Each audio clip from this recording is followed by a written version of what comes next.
এই মুহূর্তে সবচেয়ে বড় খবর আপনারা জানেন যে সত্যটা মানুষের কাছে আমি তুলে ধরি। ভাই এখন ফুরফুরা শরীফে পীরজাদা কাসেম সিদ্দিকী আইএসএফের পক্ষে হয়ে ক্যানিংয়ে লড়তে চাইছে। তো জনগণ সাধারণ মানুষ তারা বলছে যদি কাসেম সিদ্দিকী যদি ক্যানিং পূর্বে দাঁড়ায় 2 লক্ষ ভোটে জিতবে কাসেম সিদ্দিকী, আর 2 লক্ষ ভোটে পরাজিত করবে শওকত মোল্লাকে। সেই নিয়ে আইনজীবীরা মানুষের কাছে বাস্তবটা তুলে ধরেছে। আপনারা জানেন যে বাংলার যে এখন যে আইএসএফ যে মানে দলটা যিনি ভাঙড়ের এমএলএ অথচ বিধায়ক, সে নওশাদ সিদ্দিকী একটা বাংলায় সিট পেয়ে আপনারা জানেন যে মানুষের পাশে দাঁড়াচ্ছে, মানুষের হয়ে কাজ করছে, যতটা পারছে করছে বাংলায়।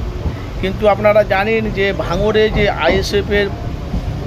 আইএসএফের বিপক্ষ হয়ে কাসেম সিদ্দিকী তৃণমূলের প্রার্থী হয়ে কিন্তু ভাঙড়ে লড়ার কথা ছিল, সেটা কিন্তু এখন কী হলো, এখন পীরজাদা কাসেম সিদ্দিকী ভাইজান ভাঙড়ে কোনো একটা জায়গাতে গিয়ে ওখানে মিডিয়াদের মুখোমুখি বলেছে আগে আমার ভাইয়ের পাশে আমি দাঁড়াবো।